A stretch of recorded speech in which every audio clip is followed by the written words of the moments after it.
talk without being recorded. Okay, I'm going to introduce you now. I'm recording right now. And, Okay, here we go.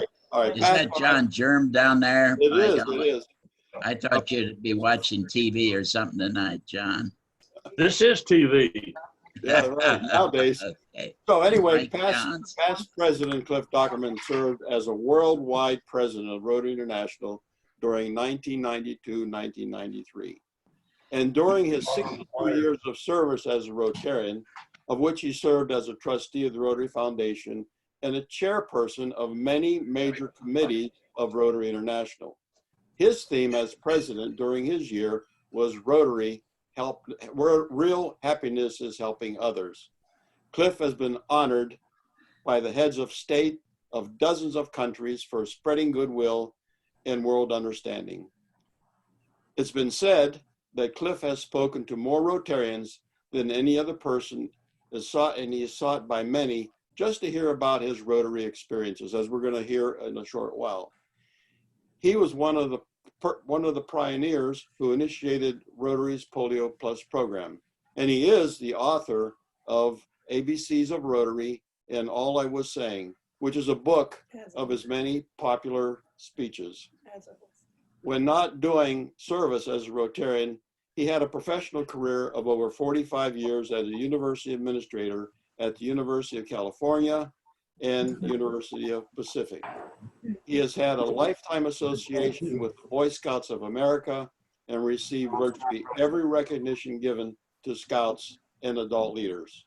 Cliff was born in the little town of Cridersville, Ohio, grew up in Findlay, and then lived in Delaware, Ohio, to attend Ohio Wesleyan University. He received his graduate education at University of California and now resides on the east side of San Francisco Bay. So, ladies and gentlemen, let's please welcome past RI President Cliff Dochterman.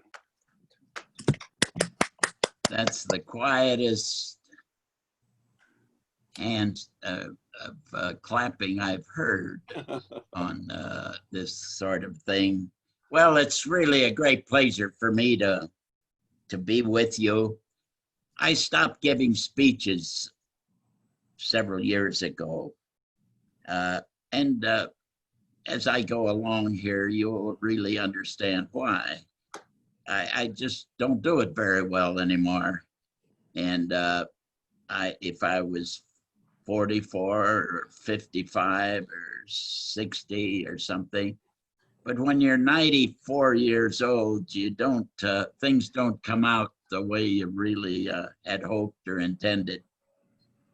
But I just want to talk a little bit about some of the experiences Rotary has given me the opportunity to enjoy. I could talk about what I thought was probably the most significant activity of the presidency of Rotary. I got a call one day from a Rotarian district governor over in Austria. And he said that we had a war in my district. He said, I thought all I had to do was go to some lunches and then I could be a past district governor the rest of my life and go to the district conference and get free meals. But he says, all of a sudden, there's a war, a civil war in my district in Bosnia, Herzegovina. And we're doing all we can to help the people. There's hundreds and hundreds of people fleeing the country coming into Croatia. And is there any way that you could help us? And so I got on a plane the next day and went to over to Croatia and visited maybe 30 refugee camps and to see what we could do. And I put the word out to the Rotarians. And in 5 weeks, $8 million poured into a fund.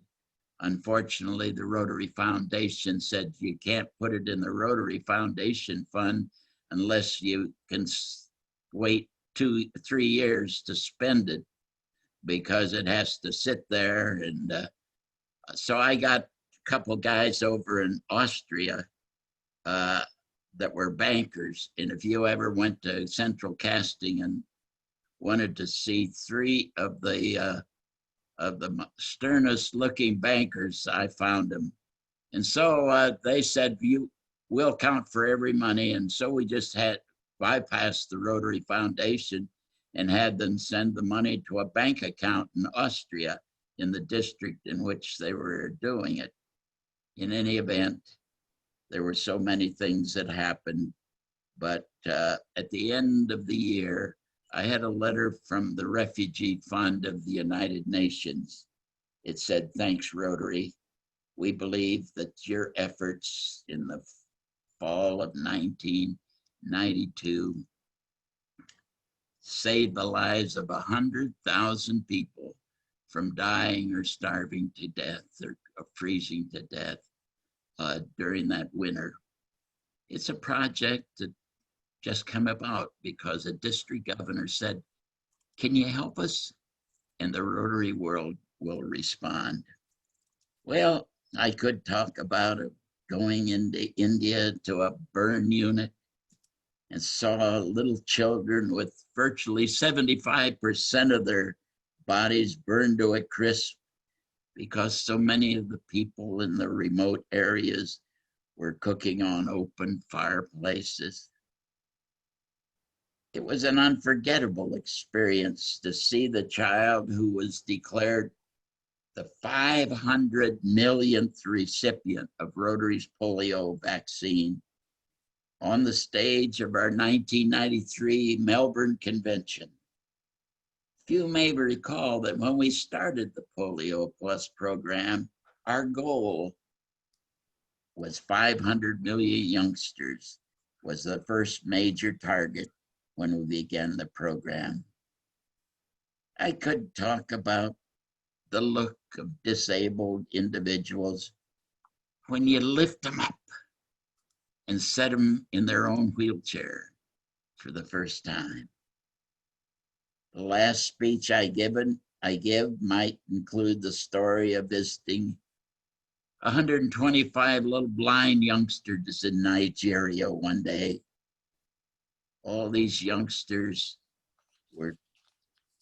I talked to each one, went down the line, put my hand on their shoulders, and finally one little lad stood out, and he had a Braille paper in front of him, and his fingers went over the Braille paper, a message of appreciation to Rotary for giving Western Africa the first Braille printing press in all of Western Africa. And amazing. It was a project that when I was chairman of the 3H committee, I had actually started and approved. I guess my last speech would not be filled with stories of the medals and the awards that the president of Rotary International receives from heads of state, kings and queens and presidents and prime ministers that you meet. The indelible work of Rotary is the human acts of kindness that Rotarians around the world are performing every day. So tonight, I'm not going to label this my last speech, but it probably is.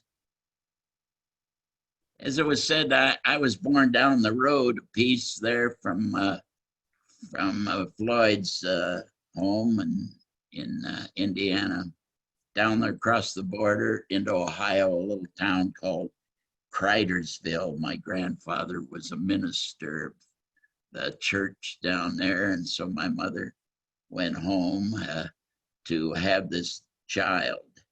So I've gone by Cridersville 2 or 3 times in history. I've always looked, and each time I'm thinking of a monument in Cridersville, but every time I got close enough, I realized it was the big water tank, and it said nothing at all of a monument to one of their early citizens. And then I went and grew up in Findlay. It was where I really grew up, Findlay, Ohio. I guess Findlay from your place, Floyd, must be, what, 75 miles or something like that across the Ohio border. I grew up in that community, and it was, we lived up in the north part of town.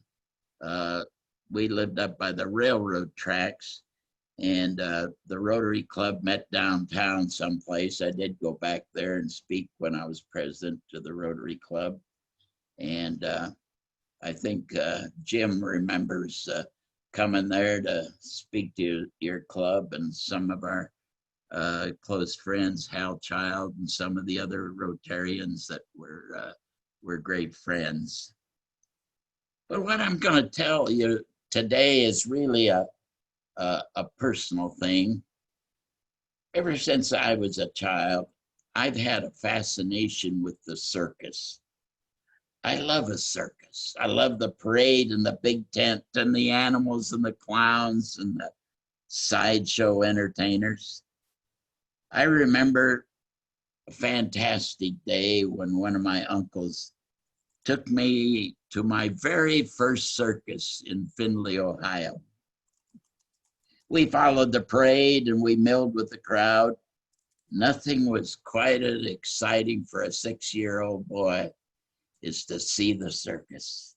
We stopped at every sideshow. I saw a man swallowing up flaming torches, death-defying motorcycle riders, a man in a cage of deadly snakes, and actually seeing a man lying on a bed of spikes. I also saw what they claimed was the world's tallest midget. There are many things that you go when you see a circus. We bought peanuts by the bag and huge cones of pink cotton candy. And wow, I thought this was the most amazing thing. I thought, now I've seen the circus. But then my uncle said, come on, we got to move along to get inside the big tent. And wow, I discovered that I hadn't seen the whole circus at all. Inside the big tent was a whole new world of the circus. Oh, there are dozens of clowns and flying trapeze performers and elephants and wild tigers and acrobats and prancing horses and dancing bears.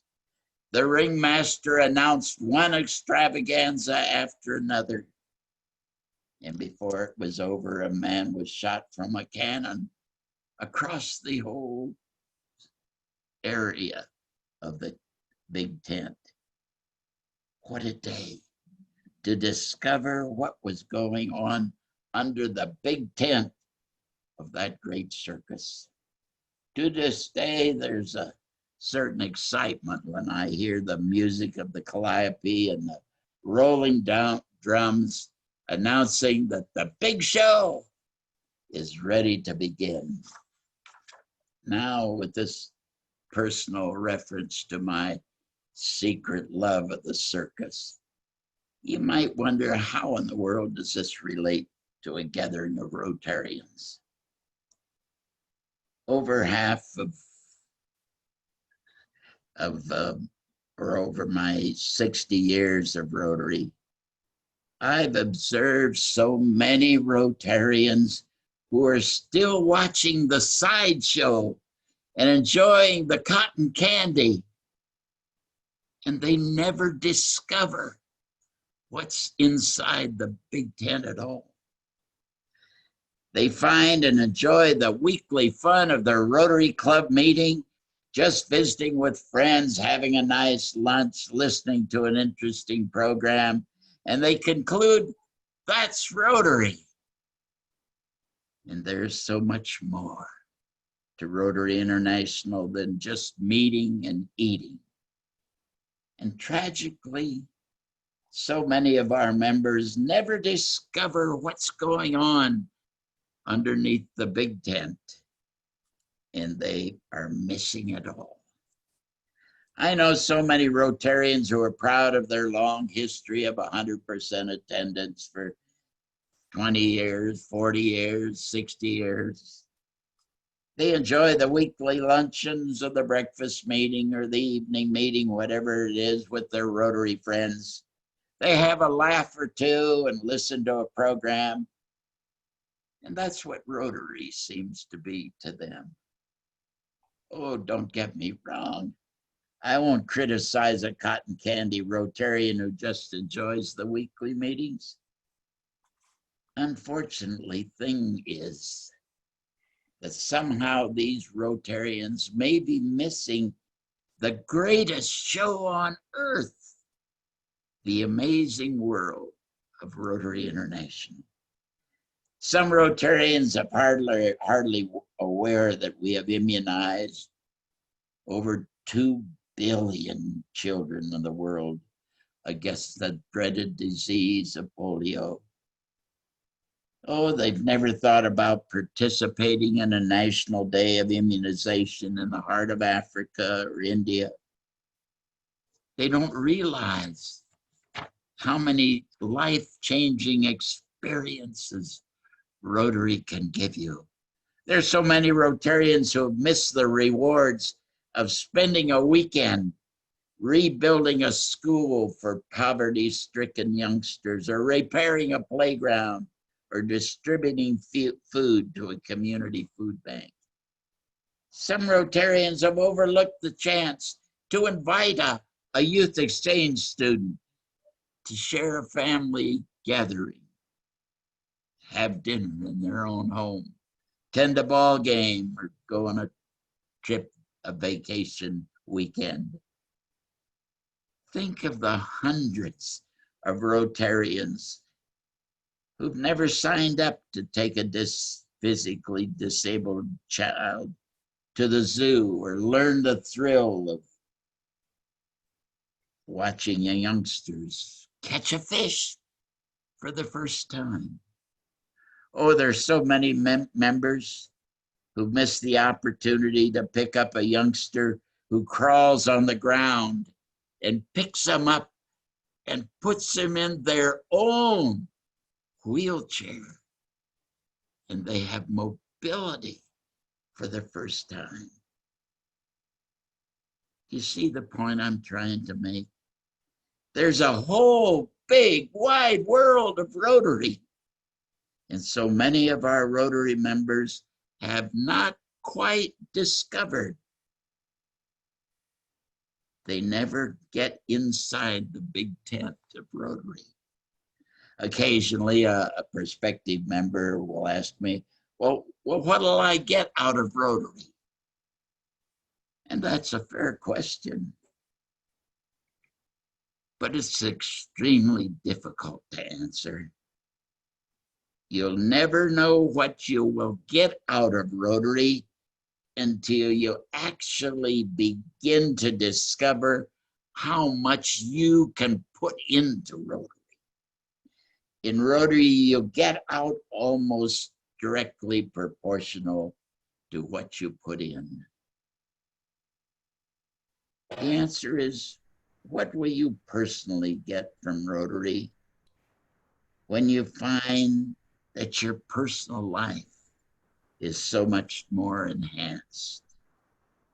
You'll have a better life when you build a better community, when you touch lives of people that need you, and from discovering a new kind of satisfaction and happiness that comes just from serving others. Rotary will give you intangible returns, which you can experience in no other way. There's so much more to Rotary than meeting and eating once a week.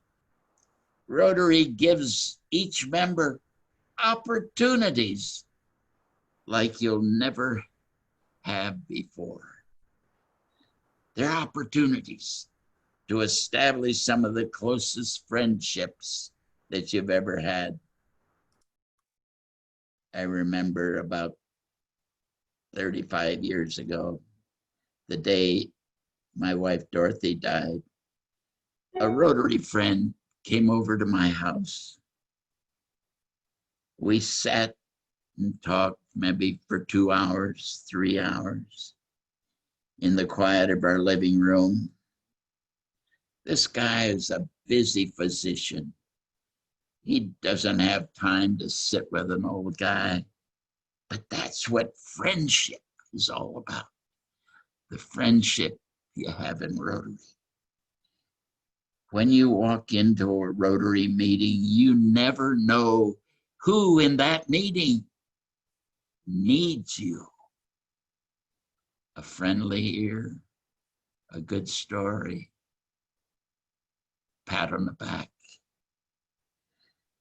There are opportunities to do things in the community for those in need without any thought of anything personal will return to you. Rotarians do things in the community because they care about their community. There are opportunities to stretch your horizons by listening to interesting programs and enjoying a bit of fun at each weekly meeting. There are opportunities to represent your profession and be known as a person with high ethical standards in your day-to-day occupation, because Rotary is a network of business and professional people.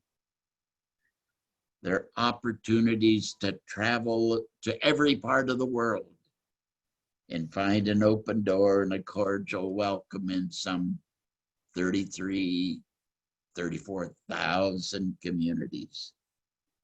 There are opportunities to make a difference in the world by putting some of your time and effort into the many, many, many service opportunities that your club has, both locally and internationally.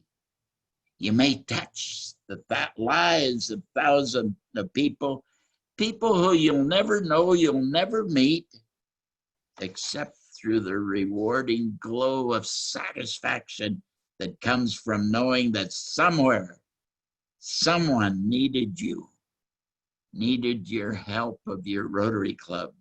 And through Rotary, you reached out and touched their lives. If you put all these opportunities together, they add up to one conclusion. Rotary helps us become a better person and makes the quality of our lives just a little richer and more meaningful than ever. If you're willing to let your personal life be changed for the better, then you'll find the opportunity comes by your Rotary membership. If you don't care to be a giving person, then Rotary may not be the organization for you. You'll never know until you say, I'd like to give something back to the community. I'd like to build a better community in which to live and improve my vocation to be a part to build a better world. Then is when you'll know that you have finally entered the big tent of the wonderful world of Rotary. So come on in. Hear the roar of the crowd. Listen to the pumping sound of the calliope. Watch the antics of the funny clowns. You may see the district governor on the flying trapeze.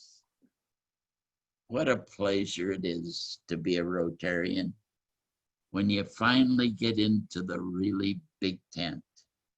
So come on in. I promise you, you'll enjoy the show and be mighty proud that you're called a Rotarian. Thank you for listening.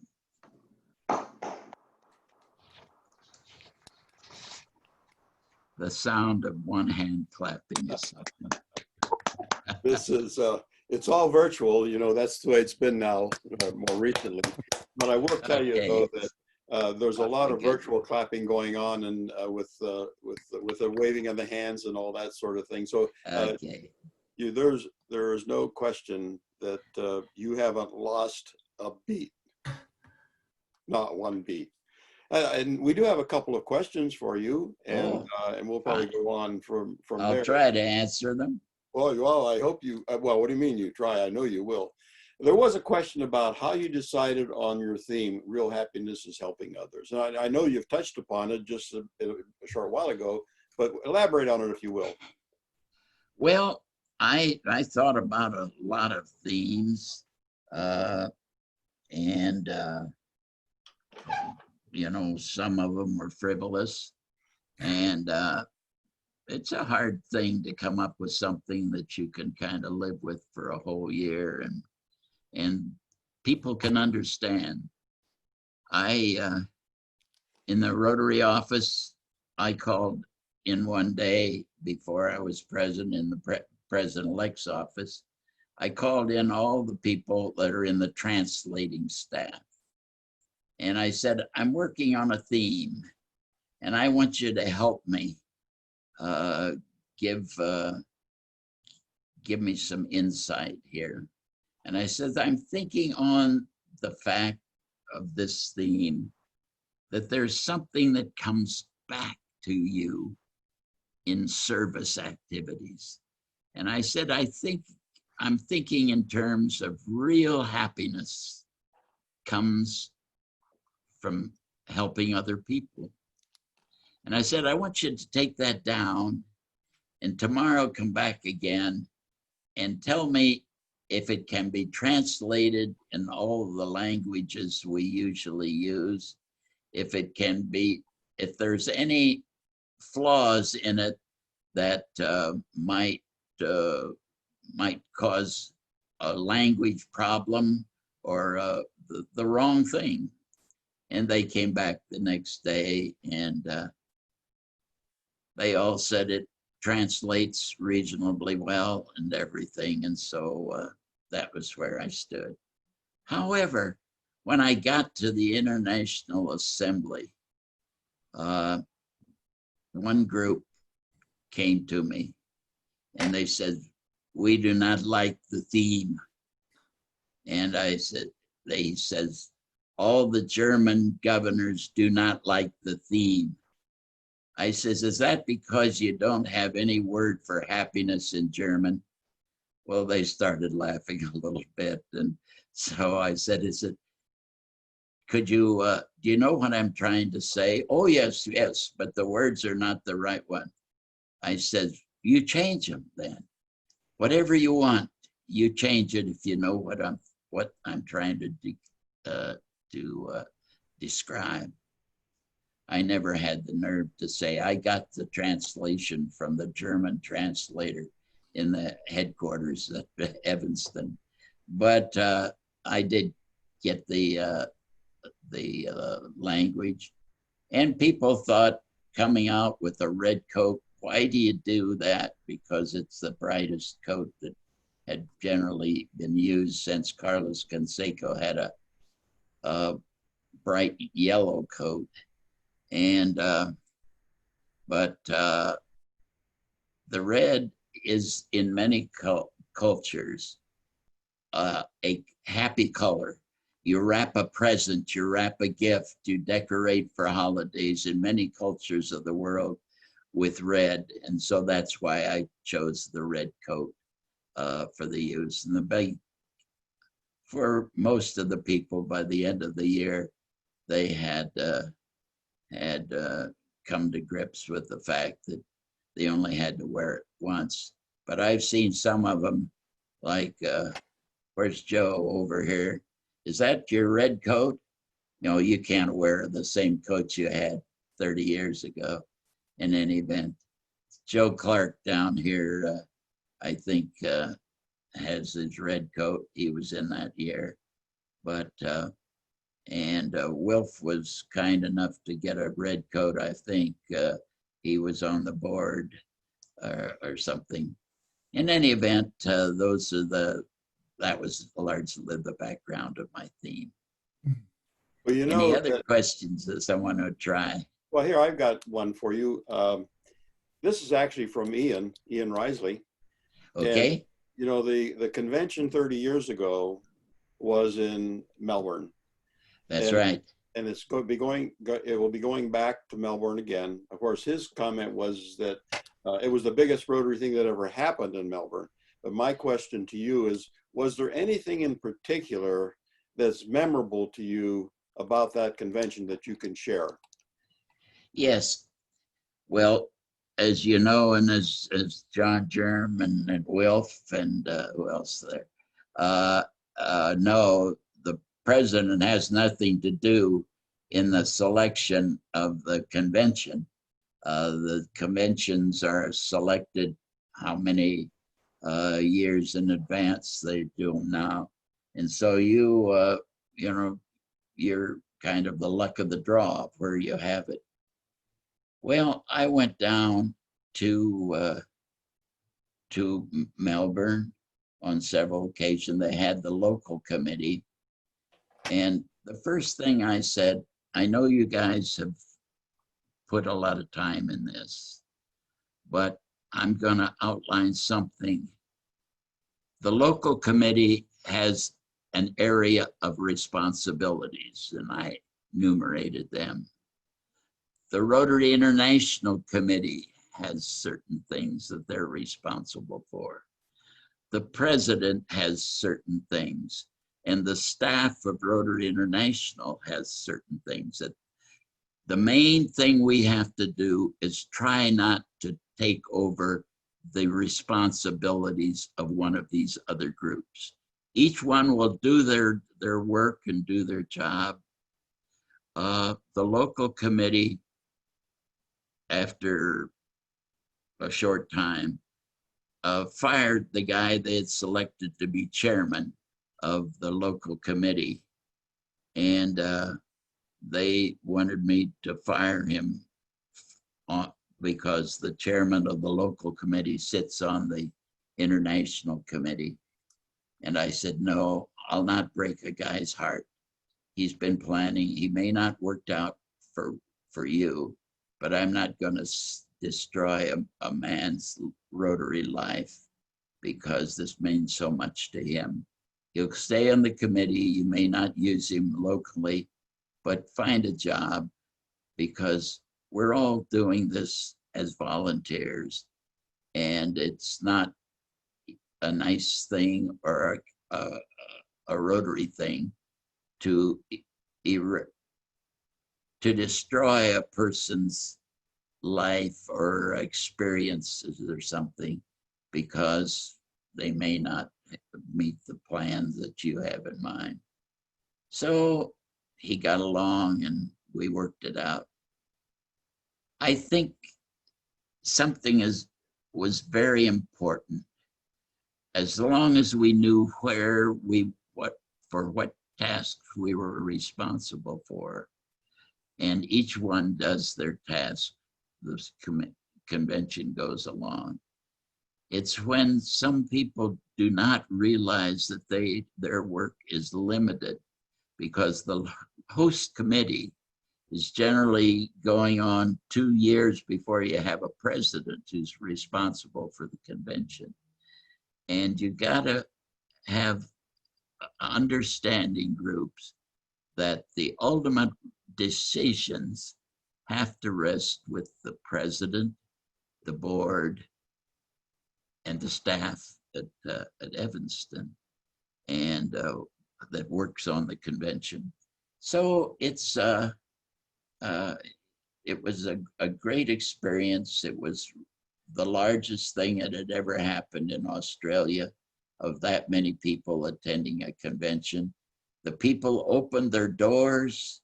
They had, in every store window, they had welcome Rotarians and come on in and save 15% or something like that. And the whole community really got involved. And that was a rare experience for everyone. We had another question that came up, and the person wanted to know if your knees go out more than you do. Do my knees go out? Well, you don't realize that I am sitting in a wheelchair. but I don't do much walking because my knees are have given out. I have often thought, you know, if I hadn't have been president of Rotary International, I think I would have gotten a knee operation, but it's too late now. And I just hobble along the best I can. You know, many of us heard you at IA when you talked about being a conductor. How did you come up with, I mean, it was absolutely fantastic how you did that, and the correlation that you had between being a district governor and the different parts of the orchestra. Tell us a little bit about that. Well, this is a speech that I was, the past presidents were kind enough for 4 years to invite me to give the same speech at the International Assembly. And it was called "You're the Conductor." And I was all my life, since I was 10 years old, I played in bands and orchestras.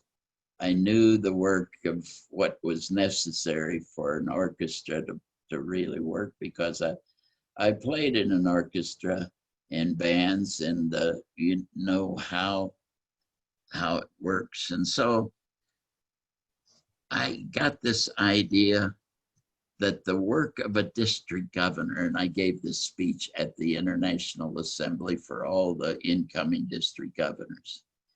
And the idea was, you are a member of this collection now, and you're going to be the director. And I went through generally the background work of what the speech was all about. And then I had my baton there, and I pulled out the baton, and the staff put together some music. And I said, you know, here we are. And then we started the music, and we went through the things in terms of the orchestra was the whole group that you, all the activities that you had to work with during the year. And you would, over here is the brass section, and those are the big conferences and meetings and district conference, and over here's the Rotary Foundation and the violins and the others, and back here are the trumpet section, and here is the flutes and the woodwinds down here. And it all came to a climax. And the music we were using was it slips my mind, but it came to a climax, and it's all over. And that's when the district governors had a chance to say, there is an end to this. I can work like crazy, but on July 1st, it's all over for me, and turn it over to the next person who's going to be the governor.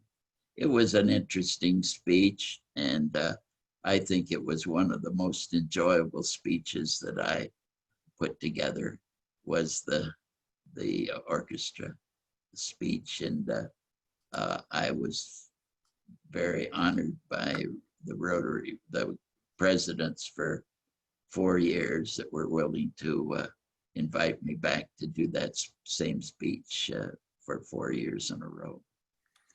So what instrument did you play? I played a baritone, horn, and a trombone. Okay.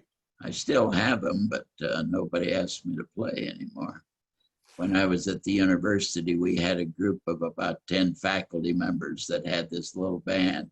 It was a non-marching band, and we would ride on the back of an old beer truck and would play our various songs.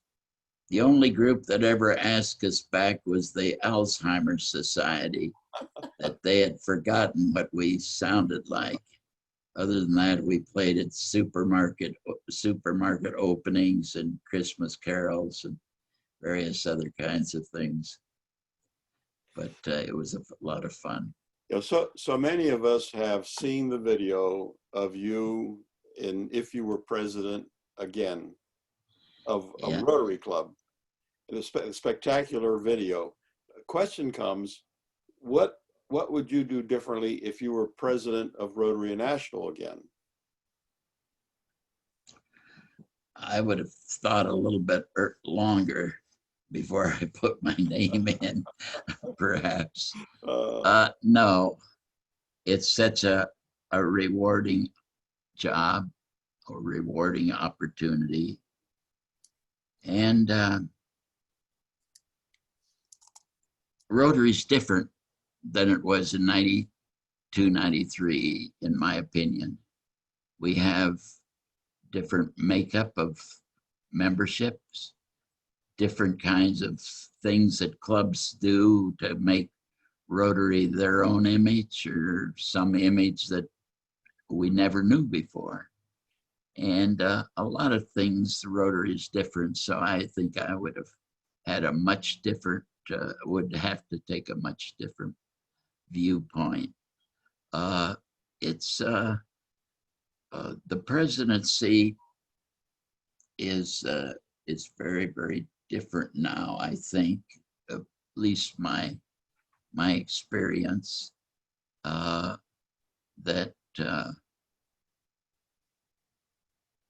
the secretariat is different than it was. I had a person, I had a general secretary that was in his first year. And so I didn't have quite the instruction that they probably get today. I mean that in a way that both positive and negative, because I think the general secretary probably performs a lot of the duties that used to be performed by the club president, by the Rotary International president. And it differs with the role of the staff and working with the president. At least in my opinion, it does. You know, each of us as Rotarians recall who brought us into Rotary, but many of us don't remember who the governor was or who the president of Rotary International was.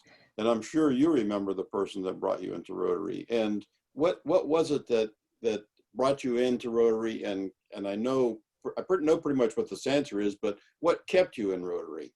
That's more important. Well, one day I was at the University of California. My position was assistant to the president, and we were doing things. We were doing a documentary film of the university, and we had a local photographer was putting the film together. And I had written the script for the shooting, and we were out on the campus shooting, and the guy says, I have to stop here for a minute. I have to go to Rotary. He says, would you want to go to Rotary with me? And at that time in my life, a free meal from anybody was welcome. And so I said, sure. Well, Berkeley Rotary at that time was about 230 members, and about 35 of them were from the university. And so 6 months went by, and my friend Johnny said, you enjoyed Rotary and you knew so many people there and they knew you. I proposed your name to Berkeley Rotary as a member. But he said, I'm sorry to say that they have turned you down. they didn't think your position was high enough in the university to be a Rotarian. I said, oh, that doesn't bother me. A year went by and I was moving up pretty fast in the president's office and was working now on all the campuses of the university and everything. And my friend Johnny says, you know, you've been moving up pretty good and everything. And I proposed your name to Rotary again, but I'm sorry to tell you that they also turned you down, that they felt there were too many Rotarians in the University of California. And as I said, there were about 35. The president of the university was a Rotarian. And so every dean and every coach and every librarian or anybody wanted to be in the Rotary Club. So I said, oh, don't worry, I'm used to being rejected by Rotary. So a year later, a friend of mine came to me and he said, Rotary has a new program called Additional Active, and I'm going to propose your name as an additional active. And that's how I finally joined Rotary. And the guy who proposed me to Rotary, I called him the day I was selected president. And I said, Johnny, I appreciate the fact that you're now the sponsor of the next president of Rotary International. And I want you to be my guest to go to the international convention in Melbourne, Australia. Tragically, he passed away before he had a chance to go down there. But I'm indebted to John Siegel for being persistent and invited me to join Rotary. At that time, I had no intention of doing anything but except go to lunch. And gradually you get involved. In 4 years, it was a big club, but in 4 years I was president of the Rotary Club. And in 3 more years, or 3 or 4 years later, I was district governor, and one thing and another led to. But the interesting thing that I think today is that some years ago, and I know Wilf, John would know this, the president of Rotary International has generally had an awful lot of years of experience. And I'm not saying anything against any of our current leadership, but I don't see this length of experience that we used to have. I was a district governor in 1968, 69, and I was president of Rotary in 1992, 93. So we used to spend a lot of years serving on committees, serving down, carrying the loads of the work. So many times I've seen guys say, I'm district governor. I think I'll be a director in 2 years and then president of Rotary International. I say, good luck for Rotary. In any event, that's just rather personal. Is this being recorded? Yes, it is. I'm 94 years old. I don't care. Well, the comments just keep coming in about how much they appreciate you. There's no question that you're an icon, and it's so much of a delight to have you present and spend time with us. And I've always found you really interesting and charismatic and motivational in everything you've ever done and said in your communications with me.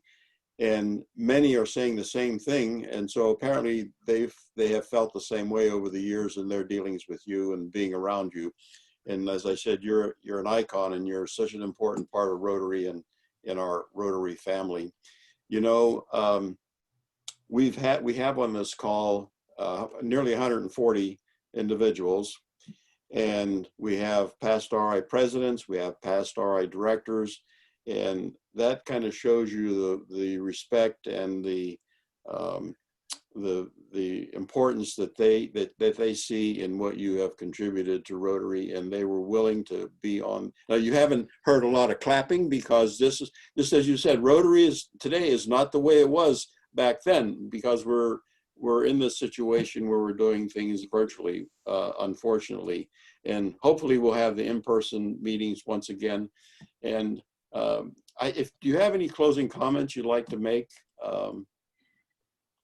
Well, I hope as you captured the idea that I was trying to say tonight, that there are so many different aspects of Rotary, and many of you are past governors, past leaders, future leaders, and you really contribute so much to Rotary.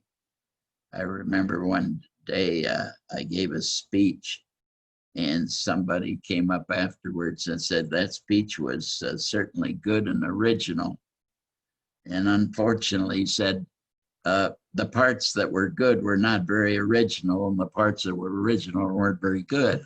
So I hope you at least got the idea of where I was going tonight. I've often thought of it. One night I was giving a speech, and I saw a guy down in the front row. He had fallen asleep, and I whispered down to the guy. I said, "Would you wake that guy up?" And he says, "You wake him up, you put him to sleep." So you never know what you're getting. I appreciate the friendships that I have been privileged to have in Rotary. I see so many of you there that our lives have been touched by Rotary. We've had experiences together, and the fact that you're spending your time here and not watching Jeopardy or some great program on TV is an honor just to have you with on the screen tonight. So thank you, Floyd, for your kindness and inviting me to come and join you tonight. I enjoy it very much. I welcome Rotarians if there's any ever want to chat about anything, or give me a call or send me a note. I am in a senior center here, and we're kind of captured right now. We can't go out, and we have to, most of our life is trying to win a bingo game or something like that. And so I welcome the greetings and the comments that come on the TV or come on the computer. So thank you all for being here. Thank you, Floyd, for inviting me to come and share your evening with you. And if everyone would unmute, please. Okay. This is Thank you. Thank you. Thank you. Thank you. All right. Thank you. Thank you. Wonderful. Thank you. Thank you. Fabulous.